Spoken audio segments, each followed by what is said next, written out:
This message comes from NPR sponsor, State Farm. You personalize your life. That's why State Farm's Personal Price Plan lets you personalize your policy. Go to statefarm.com. Prices vary by state. Options selected by customer. Availability and eligibility may vary.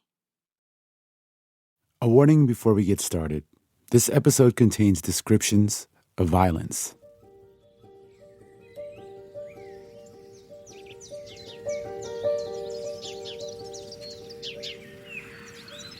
Imagine yourself atop a hill in Ankara, the capital of Turkey, gazing out at a vast landscape of green trees and red roofs. Below you, lined with flowers, is a paved beige walkway called the Lion Road.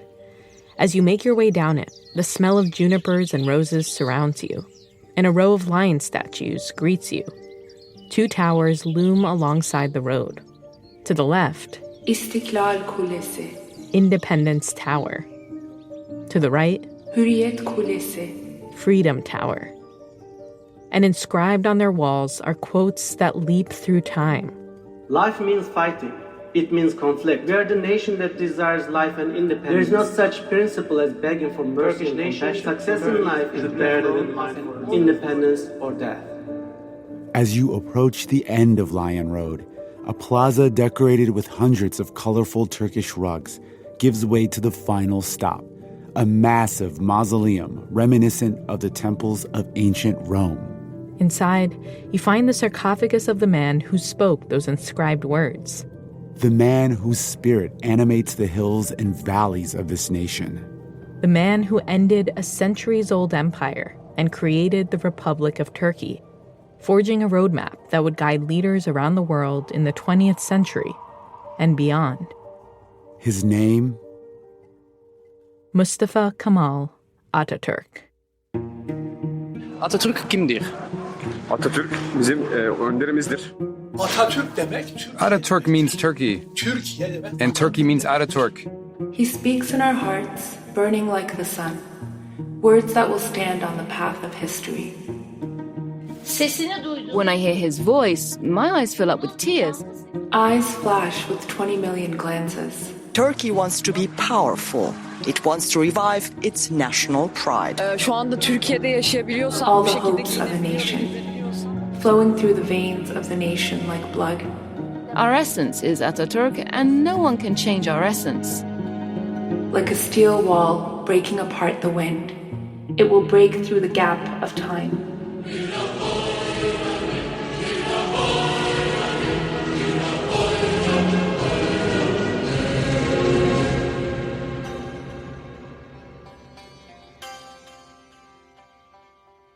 It's been said that if the Earth were a single state, Istanbul would be its capital.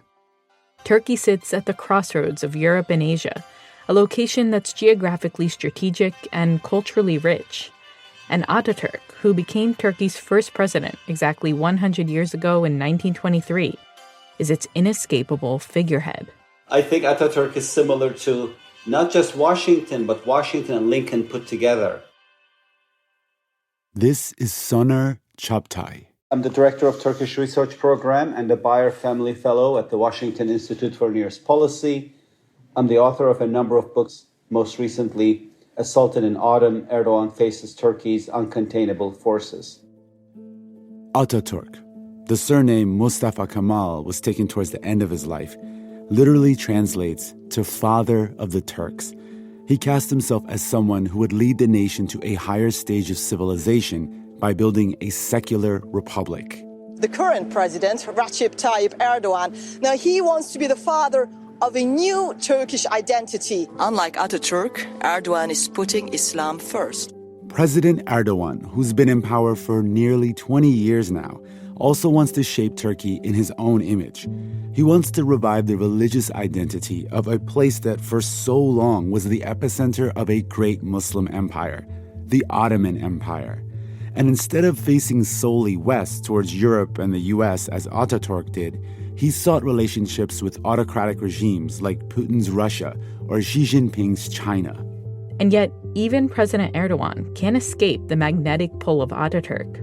He has publicly paid homage to Ataturk's shrine atop that hill in Ankara. I think Erdogan too loves Ataturk, because he was raised in secularist Turkey. But I think the question is not that he loves Ataturk, it is which Ataturk he loves. Which Ataturk he loves. As with any founding leader, those so-called great men of history, people project their hopes, fears, and anxieties of the present onto them. It's like the Rorschach test. An amorphous blot that transforms into what you want it to be. Is it a picture of Ataturk, the liberator, in an Ottoman army uniform, servant of the caliph? Is it a picture of Ataturk, the founder of the republic, dressed like a Downton Abbey politician who eliminated monarchy, ended the Ottoman Empire? Or is it a picture of Ataturk, the reformer, hanging out at the beach? Ataturk teaching people how to write in the new Latin alphabet? Ataturk attending a conference populated by women, given his strong commitment to gender equality? The liberator, the founder, the reformer. Each of these identities is based both in reality and fiction, and each has cracks in the paint. Those cracks tell a fuller story of who Ataturk was, what it takes to create a nation in one man's image, and what it costs. I'm Randa Abdelfattah. I'm Ramtin Arablouei. Coming up, decrypting the 3 pictures of Ataturk.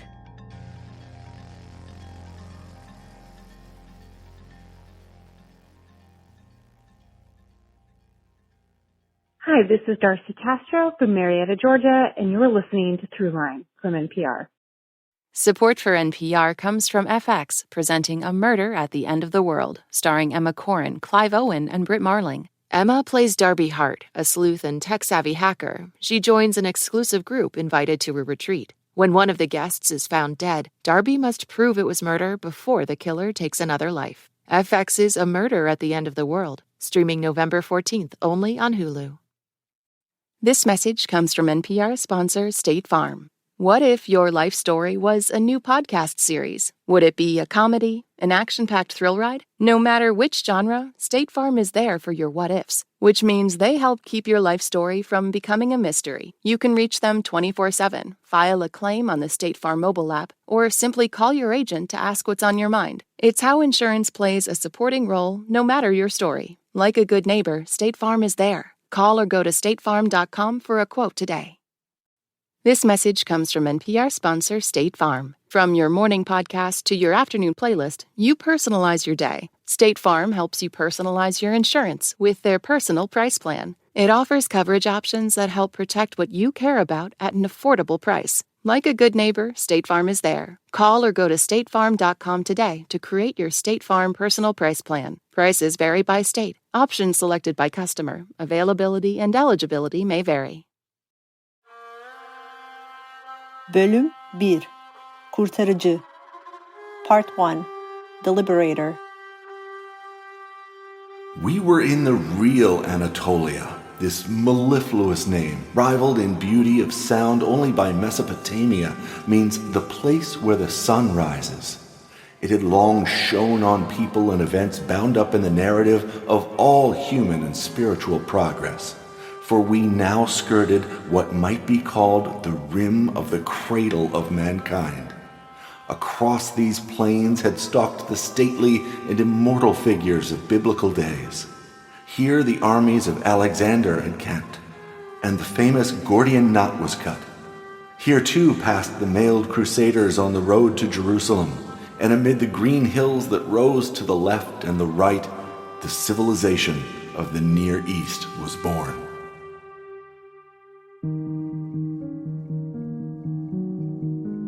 American journalist Isaac F. Marcusson penned these words in 1923 while journeying from Istanbul to Ankara.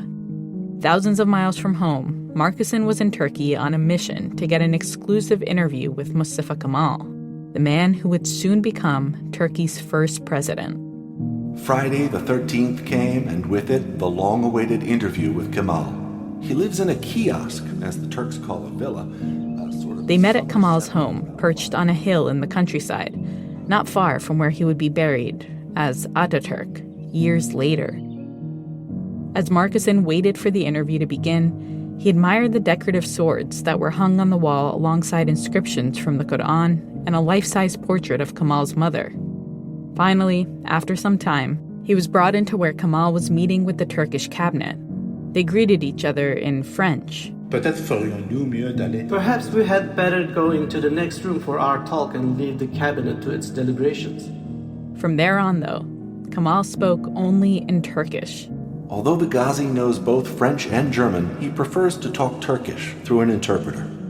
Once seated, there was only one last thing needed before the interview could begin. A butler, no less well-groomed than his master, brought the inevitable thick Turkish coffee and cigarettes. Now, with strong coffee and cigarettes in hand, the interview with Turkey's new leader commenced. All my life I have had inspiration in the lives and deeds of Washington and Lincoln. Between the original 13 states and the new Turkey is a curious kinship. Your early Americans threw off the British yoke. Turkey has thrown off the old yoke of empire with all the graft and corruption that it carried. And what was worse, the selfish meddling of other nations. Marcuson was a skilled interviewer, known for being keenly observant, never taking notes, and putting his subjects, such as Woodrow Wilson or Sun Yat-sen, at ease. Kemal, for his part, knew this interview was an opportunity to mark his place in the world and convey his vision for Turkey. And it's very clear that in this interview, his intention was not simply to give the wider public a sense of who he is, where he came from, or just kind of the kind of trivial aspects of his background.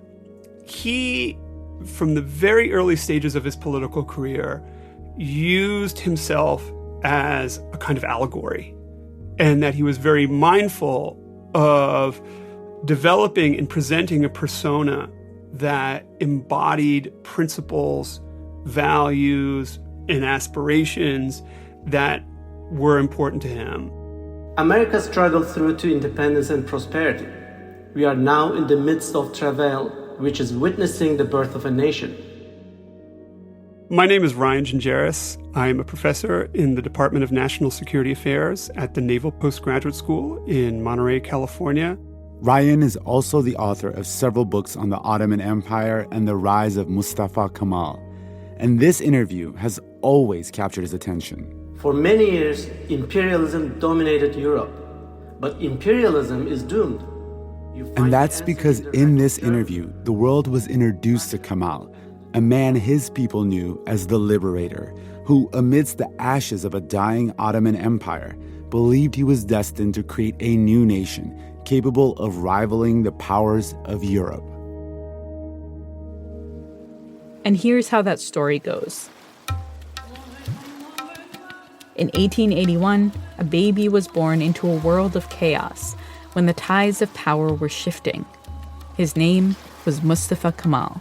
I think the first thing that has to be said is that the world that he was born into doesn't exist anymore. He was born in the Ottoman port city of Thessaloniki, which is now in Greece, which at the time was known as Salonika. This is Soner Chaptai again. It was a port city, the gateway to the Balkans, but also a port city with large European origin communities, and of course exposed to trends and movements coming from Europe. He grew up in a world in which being a Muslim was the primary basis through which he identified with both state and society. And now what I mean by that is that the vast majority of the people that he associated with in school and even outside of it were Muslim. And so his childhood, he characterizes first and foremost through an anecdote in which when he was young, his mother made him attend a religious school by virtue of the fact that his mother herself was quite devout. And that instead, what he wanted and what his father wanted was for him to go to a more progressive school. In fact, a school that was run by a prominent Jewish educator. Every detail Kemal shared about his life had a greater purpose. It's very clear that this one scrap that we have that gives us some kind of insight into his childhood was not meant solely to inform, but rather to indicate his own personal preferences. Like Napoleon, he believed that he was a man of destiny, and his subsequent achievements have confirmed that early belief. From his teens forward, it's clear he also sees state service as the primary way in which he is going to make his way through life. Kemal was destined for the army, and at the proper age entered the military school at Monastir. Once in the army, he impressed his colleagues by a real love of soldiering. Then, as now, he was a nationalist. For Mustafa Kemal and his followers, nothing confirmed his greatness more than his medal at the bloody Battle of Gallipoli. Unofficial reports that a decisive action at the Dardanelles has begun.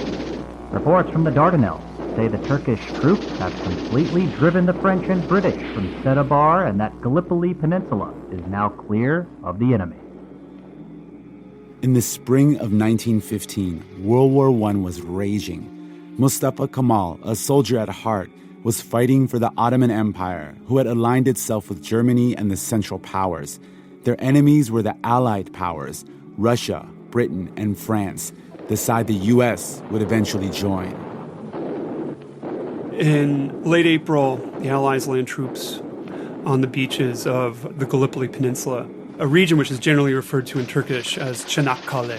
And the Allies are in good shape. It seemed like all the cards were in the Allies' favor. But then... It's at this moment, in the very early stages of this landing, that Mustafa Kemal enters into the battle. He brings up his regiment and quite famously orders his troops to die. Ben size taarruz emretmiyorum. Ölmeyi emrediyorum. This moment is remembered thereafter as the great turning point in the Battle of Gallipoli. Mustafa Kemal's victory was unprecedented. It wasn't easy for Ataturk to defeat those armies. And defeating the French and the British in 1920s is like defeating the Americans or the Chinese today. And I have to give him credit because I think he was a genius in the military realm. Mustafa Kemal had stood up to some of the world's great powers and held his ground. He was a war hero at home, but also around the world, even to the people he defeated. He becomes something of an international personality of note after the war because veterans of the Gallipoli campaign from Australia and Great Britain identify him and remember him for his heroism. And it's really, again, as somewhat ironic as it sounds, it's because of the ways in which Westerners come to remember Gallipoli that he attains this kind of stature as a great leader, great warrior, war hero, what have you. The Turk is both dignified and proud. He is also capable and talented. Such a nation would prefer to perish rather than subject itself to the life of a slave. Therefore, independence or death.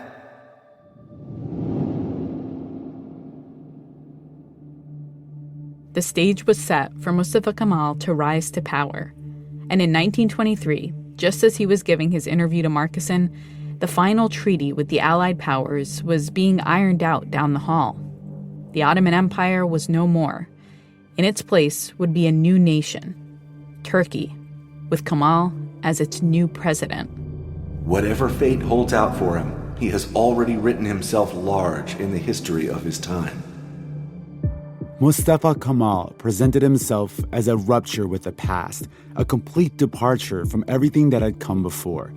And with the rise of a new Turkish republic, he wanted the world to believe that the Ottoman Empire had vanished. Almost like in the old days when you had to reset a computer, you did Control-Alt-Delete. I think Ataturk did the Turkish version of Control-Alt-Delete. He basically hard booted the Ottoman Empire in 1923. He's like, I'm just going to delete the old software. It's not working. I'm going to bring in new software, put it into the computer, and start a country from scratch. That's the story he told. But the full story was much more complicated. And all the messy, nuanced parts he'd left out, the things that had helped pave his path to power, were still there on the hard drive. Whenever we think about our childhoods, we are omitting things, we are adding things as we grow up. The past and the future eliminate each other reciprocally. Coming up, we rotate the portrait of Mustafa Kemal to see another face, the man behind the myth and the bloody underbelly of building a brand new nation.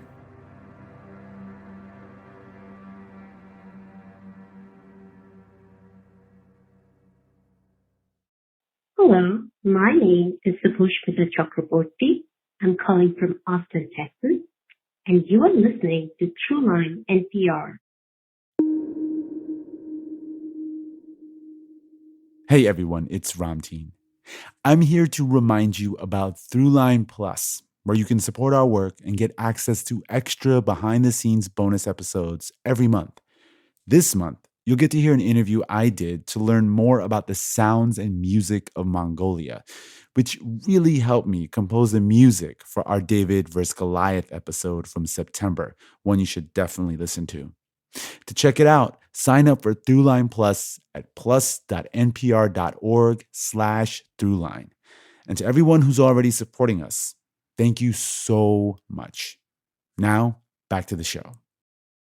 Support for this podcast and the following message come from Amazon Business. Budgeting for your business without data insights is tough. With an Amazon Business Prime membership, gain clear-eyed visibility on spend data with instant insights accessible from any device. Ditch the crystal ball. Make smart budgeting decisions now and for the future with opportunities to save and grow. Buying insights that turn seeing into believing? That's smart business buying. Learn more at amazonbusiness.com.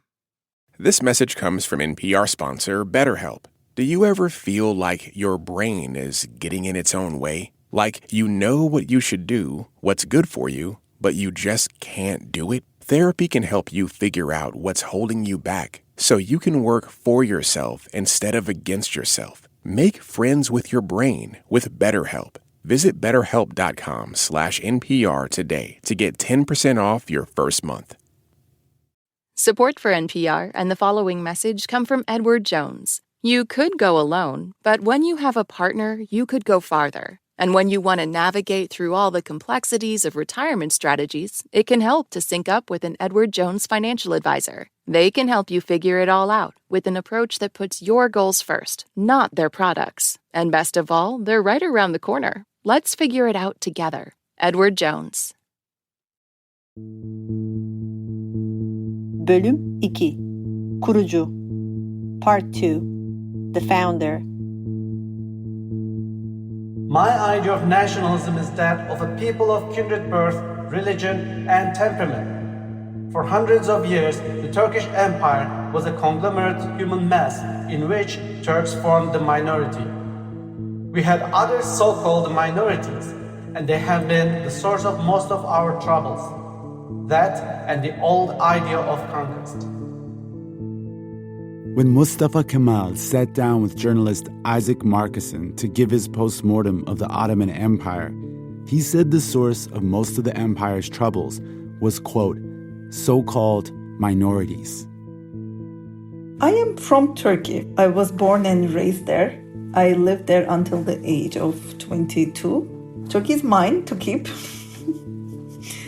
But it is a complicated relationship. This is Lerna Ekmekcioglu. I am an Armenian from Turkey, and I am a survivor of descendants of the Armenian genocide. Lerna is an associate professor of history at MIT and author of the book Recovering Armenia, The Limits of Belonging in Post-Genocide Turkey. Growing up in Turkey as a so-called minority, she heard stories about the Armenian genocide and how her grandparents survived it in hushed whispers. We couldn't speak about what had happened publicly. It was illegal. The Armenian genocide was an ethnic cleansing campaign that took place right around the time Mustafa Kemal was making a name for himself. It left as many as 1.2 million Armenians dead and countless more displaced. And the forces that led to that tragedy and its subsequent cover-up were the same forces that propelled Mustafa Kemal into power and shaped his views on minorities, a part of the story he conveniently leaves out of the interview with Markussen, an unflattering crack in the picture of him as the founder. Now, to understand those forces, we have to take a closer look at the empire he grew up in, the Ottoman Empire.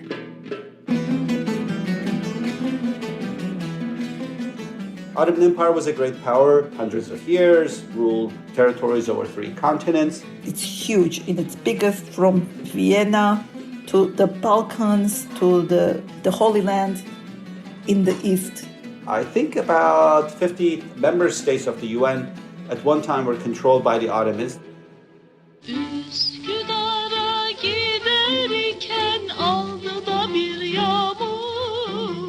The Ottoman Empire was founded in 1299 and by the 1400s had grown to be one of the world's most powerful. It was a Muslim empire with a caliph at its center, sort of like the Islamic world's pope. But many different ethnic and religious groups lived for centuries alongside one another, creating a sort of shared cultural heritage, including iconic folk songs like the one you're hearing, called Khatibin. No such entity existed in this part of the world in Europe. Think of the expulsion of Jews and Muslims from Spain, religious wars in Europe between Catholics and Protestants, persecution of Jews in Russia and across the continent in general. So when compared to its contemporaries in the 16th century, it's a progressive place. They were tolerant of other faiths, and tolerant doesn't mean equal. For example, non-Muslims were taxed more heavily, but tolerant meant people could live in relative peace, practicing their faith of choice.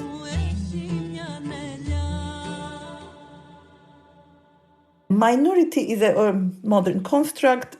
Lerna says all these different groups were seen simply as part of the tapestry of the empire, until the Ottomans began to lose their grip on power. Starting with the defeat in Vienna in the late 17th century. In the summer of 1683, the Ottoman army attempted to lay siege to the city of Vienna in Austria. A victory could have changed the course of European history, and they actually almost succeeded. But in the end, they were driven out. This battle marked the beginning of the end for the empire. It suffered a really slow and painful decline. Just as European powers like the British, French, and Russians were growing in strength. And by the early 1800s, some of its internal parts don't want to stay with it anymore. And that jeopardized the empire's stability. The most vocal group within the empire that wanted out were the Greeks. Greeks rebel not in the name of their ethnic nationality, but in the name of their Greek Christianity. Because this is how the Greeks have been categorized under the Ottoman rule. Because in the Ottoman Empire, you are your religion. And with the banner of Christianity guiding their rebellion, other Christian European powers came to their aid.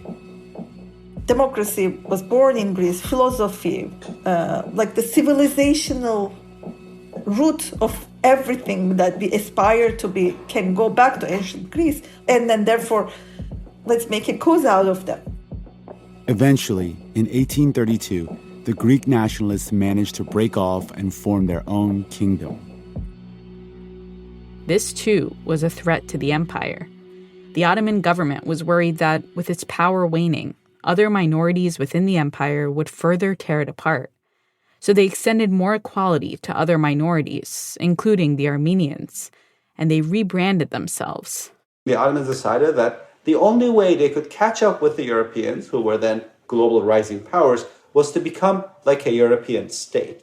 They reformed their military, drafted a new constitution, built a more secular education system, and expanded rights for women and minorities. So by the time Ataturk was born in 1880s, the Ottomans had been westernizing for roughly about a century. But despite its attempts at modernizing and westernizing, the reality was the empire was still crumbling fast. They were forced to declare bankruptcy, they continued to lose more and more of their land, and desperate to wrangle control, the government decided to discard its constitution and embrace an iron fist approach, cracking down on dissent of any kind. The Ottoman Empire in the 1880s, 1890s, the decades of Ataturk's youth, these were dark times. A mood of discontent was spreading throughout the empire, which gave rise to a new movement determined to reform the empire. They became known as the Young Turks. In 1908, the Young Turks staged a revolt, and when they succeeded, they restored the constitution and signaled better days ahead for the empire, inspiring other youth political movements around the world. Vive la patrie, vive la nation, vive la liberté. Mustafa Kemal joined the movement. But here's the great irony of Mustafa Kemal and his generation. They had come up in secular Ottoman schools and served in its military, so they weren't trying to break with the past. They were mostly trying to save the empire from collapse. In some ways, it is a movement dedicated to saving the state from itself. But before long, their progressive idealism would be put to the test.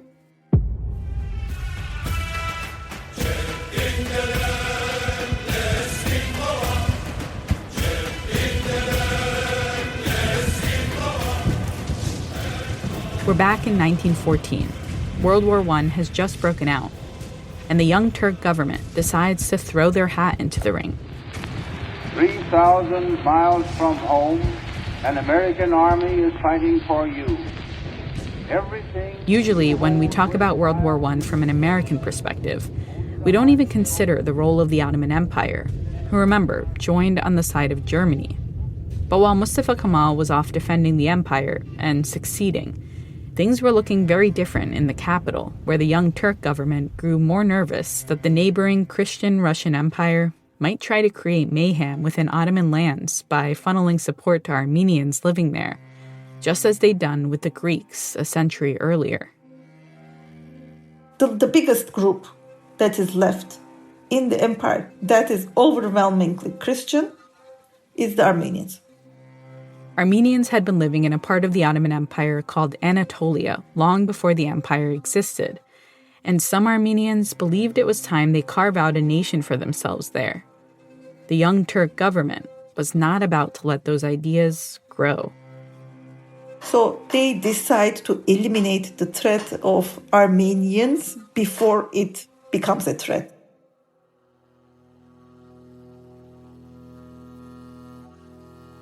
It was Friday, and we were expecting that there's going to be a massacre. It involves three processes: outright massacre, kidnapping, and the third one is the forcible Islamization of Armenians. All the church bells were ringing. We didn't know what it is. Church was over. Why the bells? My dad told me his grandmother had seen during the genocide how her pregnant mother was bayoneted in front of her eyes. They bang on the door, and next thing we know, that door was open. My two aunts was killed right before my eyes. But from my mom's side, they would not talk about it. I heard all Armenians hollering, Allah, Allah, neredesin? Niçin bizi kurtarmıyorsun? They were asking God, where are you, God? Why are we punishing so much this way? Why don't you save us, dear God? From both sides, they really lost many people, many people. Like only 3-4 people survived.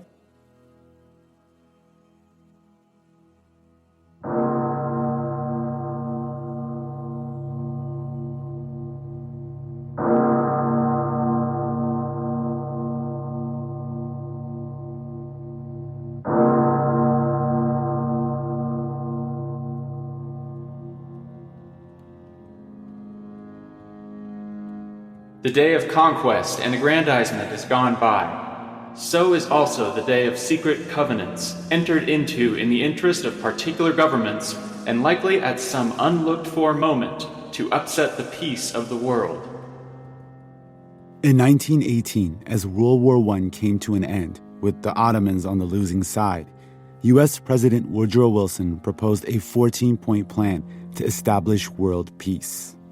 One thing that defines this period of time in Woodrow Wilson's mind is that empires are often the prisons of nationalities, of minorities. As a way of preventing future conflict, Woodrow Wilson advocates for the right of national minorities to determine their future and to present their cases at the end of the war for the creation of new states. And the Ottoman Empire, which had been around for 600 years at that point, became a target of Western powers looking to usher in this new era of nation-states. The term genocide was actually first used to describe what the Ottomans had done to the Armenians. They demanded the Ottomans own up to their war crimes and suspend their empire. The irony is that this is a set of demands that are made with respect to the Central Powers, not to the British Empire, not to the French Empire, let alone even to the United States, which had its own colonies. To this day, the Turkish government contests the use of the word genocide. They argue that this was a political uprising during a chaotic period when disease and famine were also rampant, and that all sides perpetrated violence. Okay, you might be wondering, where does Mustafa Kemal fit into all of this? Remember, he was a part of the Young Turk movement, the same people who had led the genocide against the Armenians. But he had been stationed far away, fighting at the Battle of Gallipoli, and was only transferred east later on. So when the hammer came down from Western powers looking to hold the Young Turks and government responsible for their war crimes, they didn't see Mustafa Kemal as having blood on his hands.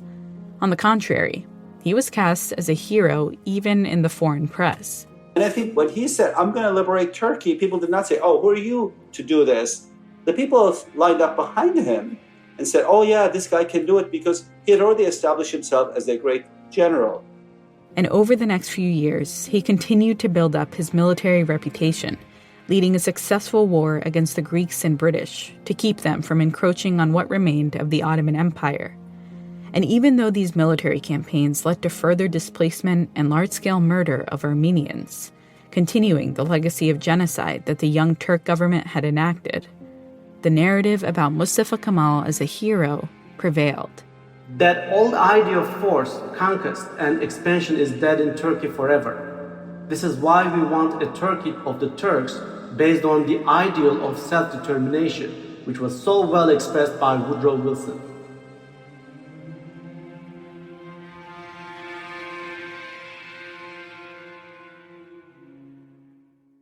In 1923, Mustafa Kemal's Minister of Foreign Affairs met with world leaders to sign the Lausanne Treaty, which officially granted independence to what was left of the Ottoman Empire under the banner of a new nation called Turkey.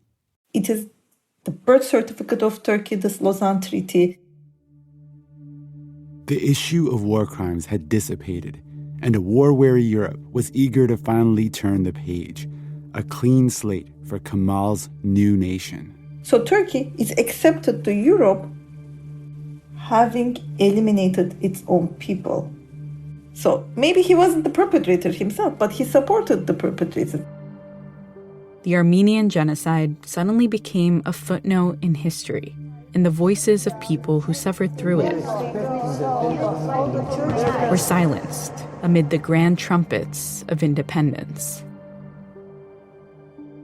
On October 29, 1923, the Republic of Turkey was formed, with Mustafa Kemal as its leader. And one of his first orders of business, Mustafa Kemal gets rid of the institution of caliphate. So people's leader, at least symbolic leader, is symbolically decapitated. He kills the Pope. Yes. Coming up, Mustafa Kemal transforms into Ataturk, the father of the Turks. Hi there, this is Dolores Watson calling from Cleveland, Ohio, and you're listening to Throughline from NPR. Support for NPR and the following message come from Indeed. What's a game where no one wins? The waiting game. When it comes to hiring, don't wait for great talent to find you. Find them first with Indeed. Join more than 3 million businesses worldwide that use Indeed to hire great talent fast. Start hiring now with a $75 sponsored job credit to upgrade your job post at Indeed.com/Throughline. Offer good for a limited time. Terms and conditions apply. Bölüm 3. Reformcu. Part 3. The Reformer. Milli kültürümüzü, fasil medeniyet seviyesini üstüne çıkaracağız. We shall raise our national culture above the contemporary level of civilization. Thus, we should judge the measure of time not according to the lax mentality of past centuries, but in terms of the concepts of speed and movement of our century. Compared to the past, we shall work harder. We shall perform greater tasks in a shorter time. Time was on Mustafa Kemal's mind when he came to power. He believed the Ottoman Empire had wasted too much of it, and he was determined to untether his new nation of Turkey from the anchor of its past. His belief was that the Ottomans had lost so much time. I need to fast forward the reform. And he believed the first step to doing that was to literally fast forward time. So one night, Turkey's citizens go to bed. It's 13-something. They wake up, it's 1926. Someone has just forwarded time for them by 600 years. Up to this point, Turkey, like the rest of the Muslim world, had used what's known as the Hijri calendar to track time, which begins the year the Prophet Muhammad and his followers made the famous pilgrimage from Mecca to Medina to start a new life there. The Hijri calendar is around 600 years behind the European Gregorian calendar, which sets year 1 as the birth of Jesus. This is known as his calendar reform.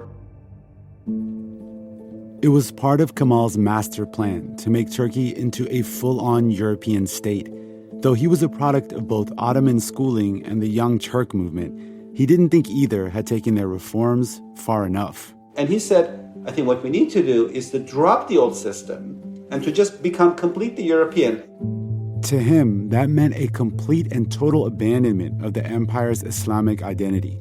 He abolished the caliph, abandoned the Islamic calendar, and then Islam was taken out of the state's constitution as the state religion.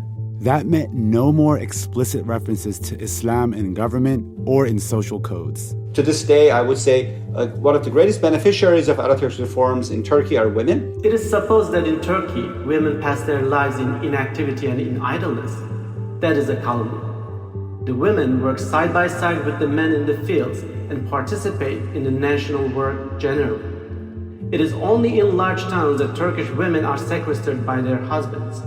This arises from the fact that our women veil and cloister themselves more than their religion orders. Tradition has gone too far in this respect. In the spring of 1923, he embarks on this rather sweeping tour of Turkey. His wife comes in tow and plays a really prominent role in standing beside him, in accompanying him, and even speaking at times, that really captures the attention of the press, especially the Western press. She is seen as very Western, very modern. She is a feminist. She's an advocate for the right for women to vote, not just in Turkey, but everywhere. Divorce on equal terms. Polygamy was outlawed. Non-Muslim men cannot marry Muslim women. From 26 on in Turkey, you can. And he revised the dress code for men, mandating that they wear brim hats instead of the fez. That red hat with a tassel that you've probably seen in an Indiana Jones movie. Because Mustafa Kemal viewed the fez as an artifact of the Ottoman past, and as something that seems to reflect what he feels is a kind of backwardness in Ottoman society. It was known as the Hat Law. The Hat Law is a kind of declaration of war upon religious conservatism and upon the clergy in particular, who tend to favor the fez. The next thing he went after was language. He decided to change Turkey's alphabet. He said, look, we can't be a country of Europe if we are writing Turkish in the Arabic script. We have to switch to a Latin-based script. And again, it's this vision that there's only one path of progress, and to be European, Turkey has to become completely European, including looking European in the way it writes. So overnight, he forces newspapers, book publishers, and even libraries to switch to a totally new alphabet. And in one generation, people won't be able to read letters written by their grandparents or their parents. He didn't believe in gradual reform, in moderation. And I think perhaps that's why the chasm is so severe. The reforms were swift, they were dramatic, and they left little room for dissent. Türk milleti taben demokrattır. The Turkish nation is democratic by nature. Zaten çok yükselmiş bulunan Amerika milletinin Türk milleti... I have no doubt that the American nation, which has gone so far in this ideal, is Turkey's friend in her aim. This transition into this new era cannot be really divorced from the fact that it is singularly identified with the consolidation of political control and ultimately the formation of a one-party state under his rule. Because he was respected as a liberator, but also because he had the military behind him to act as an undemocratic check and balance on government. He killed people who were around him, hanged them. There are tribunals. Any kind of opposition to him, he took it as an existential threat. Mustafa Kemal viewed the world in black and white. You either had power or you didn't. You were either fully Turkish or you weren't. And what that meant was that there had to be a certain homogeneity, a certain conformity that everyone within this new nation opted into. They fetishized conformity because they saw diversity fundamentally as chaos, at the very best. At worst, the existence of profound differences within society as the basis from which insurrection and rebellion can manifest themselves. So nation states are not always great for ethnic and religious diversity. Empires, I think, do a better job of accommodating that. I'm not praising empires. I'm just saying in terms of accepting diversity, nation states have a terrible record. And in this regard, I think Turkey is no exception. Mustafa Kemal possessed the benefit of presiding over a state that had lost a considerable amount of its diversity. But while the country had become more homogeneous, Mustafa Kemal understood that there were still deep cultural and social divisions within the country as a whole. And he understood the power of narratives in reining in those divisions. He needed to control the story, to tell a version of history that would support his power and his vision for this new nation he was building. He established a Turkish Historical Society to oversee the writing of an official state history. And in that story, the Armenian genocide was erased. Decades later, it would become illegal to talk about it at all. From the Armenians' perspective, the whole world forgot about their case. But the complicated thing here for Lerna is that in a lot of ways, this hyperconformity and secularization of the country was actually a good thing for Armenians, like her family, still living in Turkey at the time. So Armenians have reason to believe that, okay, maybe they are going through discriminations, and they are going through discriminations, but this is a better system for them. They no longer stood out, as long as they were willing to fit into the mold of what being a Turk was under Kemal's new Turkey, which not everyone was willing to do. Not everyone was happy under Ataturk. People who wanted to be conservative and wear religion on their sleeve felt that this was not their country. And of course, if they just tried to rise up, they were taken to courts and jailed and punished. Second group, I would say, are Kurds who did not fit into Ataturk's vision that everyone who lived in Turkey was Turkish. During his nearly 2 decades as president, Mustafa Kemal would wage several bloody campaigns against Kurdish nationalists in the country. And ethnic Kurds as a whole were persecuted, their populations dispersed, and their language forbidden. Some would even describe the last of these campaigns as another genocide.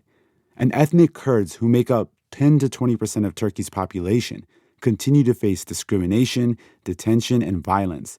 Today, there's still unrest, including an armed Kurdish faction. Cumhuriyetimizin 10. yılını doldurdu. En büyük bayramdır. Kutlu olsun. Mustafa Kemal's presidency was plagued by health problems. And in 1933, perhaps knowing that he wasn't long for the world, he delivers a speech to mark the 10th anniversary of the founding of the Republic. Turkish nation, in every decade which elapses into eternity, I wholeheartedly wish that you celebrate this national holiday with ever greater honor, happiness, peace, and prosperity. It was his swan song, the passing of the baton to future generations. How happy is the one who says, I am Turk. He's realizing he's leaving behind a legacy and he wants the youth to protect it. After this speech, Mustafa Kemal cemented that legacy even more. He passed a law mandating that every citizen adopt a Turkish last name, and he officially changed his own surname to Ataturk, father of the Turks. He died just a few years later, in 1938. The name of Gazi Mustafa Kemal will forever be inscribed indelibly upon the rolls of history. Ataturk's legacy is so deeply imprinted in Turkey because his reforms were so radical. And for decades, leader after leader in Turkey followed in his footsteps, until the current president, Recep Tayyip Erdogan, came on the scene in the early 2000s. Erdogan, comes from a conservative family that wanted to embrace Islam, and that family felt second class in Ataturk's secularist Turkey. He wants to wear religion on his sleeves. But while he rejects Ataturk's vision of a secular Turkey, Soner says he actually shares a lot in common with him when it comes to his approach to power. I call Erdogan anti-Ataturk. I think Erdogan also wants to shape Turkey in his own image. While Ataturk shaped Turkey in his image as secular, European, West-facing, Erdogan wants to shape Turkey in his own image as conservative, Middle Eastern, politically Islamist. And Ataturk's legacy traveled way beyond Turkey. During the 1930s and 40s, as nations around the world grappled with forces of fascism, of national identity, of how to deal with minorities, many leaders looked to Ataturk as a shining example of what could be. On the one hand, colonized people throughout the world were in awe of him as the liberator. From Latin America to Arab countries to South Asia, Ataturk was seen as inspirational, that this can be done, that you can stand up to Europeans and liberate your country. All these people see a decolonizing hero in him. On the other hand, some admired him as the founder and reformer. From across the way, Hitler appeared at his window, and another milestone is marked in Germany's political history. When Hitler became Chancellor of Germany in 1933, he declares Ataturk to be the greatest man of the century. He managed through oppression, through manipulation. Before the Holocaust, Hitler reportedly said in a speech, he said, who, after all, remembers the Armenians? So it is a recipe. A recipe for conformity, at any cost, all in the name of building a nation. And that recipe has been used again and again. Even now, 100 years on, questioning Ataturk, or casting him in a negative light, or what could be perceived as a negative light, is often construed as an attack on the country itself.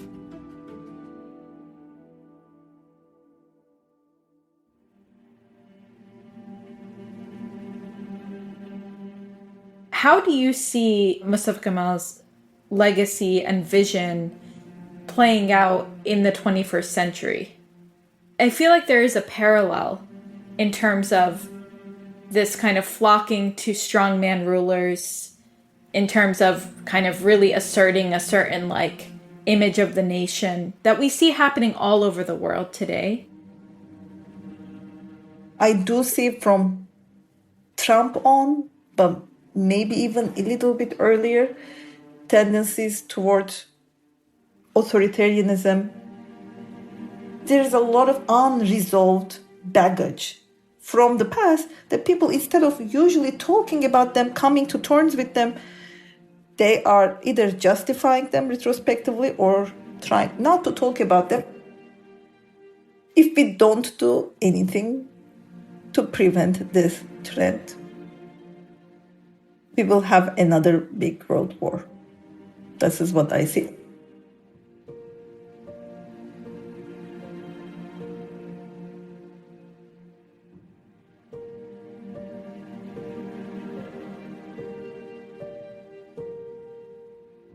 That's it for this week's show. I'm Randa Abdel-Fattah. I'm Ramtin Arablouei, and you've been listening to Throughline from NPR. This episode was produced by me. And me, and Lawrence Wu, Julie Kane, Anya Steinberg, Yolanda Sangweni, Casey Minor, Christina Kim, Devin Katayama, Sasha Crawford Holland, Amir Marshi. Fact-checking for this episode was done by Kevin Vogel, and it was mixed by Josh Newell. Music was composed by Ramtin and his band Drop Electric, which includes Anya Mizani, Naveed Marvi, Sho Fujiwara. Thank you to Larry Kaplow, Peter Kenyon, Amir Marshi, Johannes Dergi, Ajua Jima Brempong, and Anya Grunmond. Thanks also to Amra Pasic, Shema Bairam, Phil Harrell, Lawrence Wu, Devin Katayama, Chao Tu, Sasha Solovyeva, Ala Al-Kusami, and Taylor Haney for their voiceover work. And as always, if you have an idea or like something you heard on the show, please write us at throughline@npr.org. Thanks for listening. This message comes from NPR sponsor Citi. They're not an airline, but their network connects global businesses in nearly 160 local markets. With over 2 centuries of experience, they're not just any bank. They are Citi. More at citi.com/weareciti. This message comes from Jackson. Seek clarity in retirement planning at jackson.com. Jackson is short for Jackson Financial Inc., Jackson National Life Insurance Company, Lansing, Michigan, and Jackson National Life Insurance Company of New York, Purchase, New York.